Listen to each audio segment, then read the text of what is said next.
My name is Rosa, and I was born where the sky kisses the peaks, in the solemn, whispering mountains of the North Caucasus. The world in which I first bared witness had already lost the sweet smell of freedom, as the wind there carries stories, not the kind written in books, but in the sighs of mothers and the silence of empty doorways. I was born into silence, into shadows that moved like ghosts across our land. The silence was not peace, it was fear wrapped in the stillness of grief. My earliest memories are not of laughter or play, but of whispers and eyes that darted toward the door, always afraid. The world I came into was one where the light of wisdom had been extinguished, a world ruled by iron fists and eyes that saw everything. Under the brutal weight of the communist regime, faith, thought, and love for anything unseen were crimes.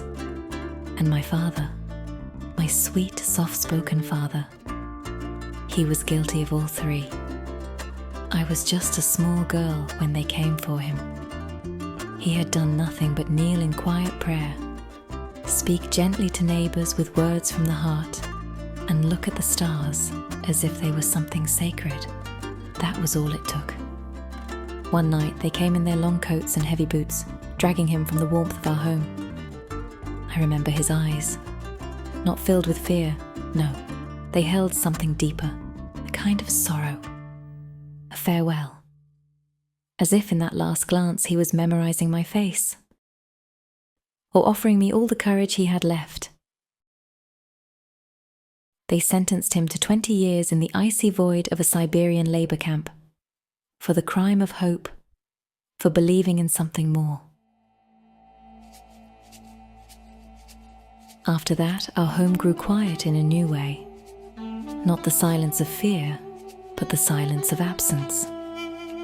My mother, ever a quiet pillar, gathered the broken pieces and stood taller. She became the hands and heart of our village. With scraps of cloth and strength stitched into every thread, she sewed life back into the women around her. Together they fought against the tide of despair. One scarf, one shirt, one small act of survival at a time. And I stayed close to her, always.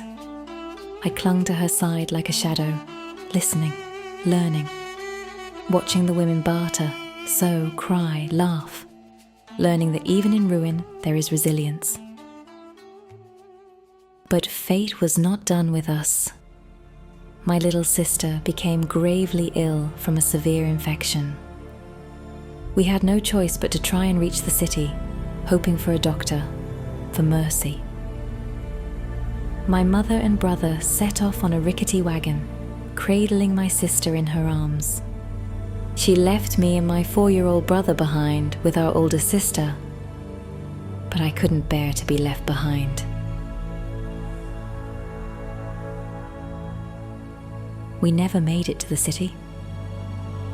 Just as we neared its outskirts, the world exploded. Bombs screamed from the sky. Fire tore through the trees. We found ourselves swallowed by a wave of fleeing souls, thousands upon thousands rushing from the forest, faces wild with terror.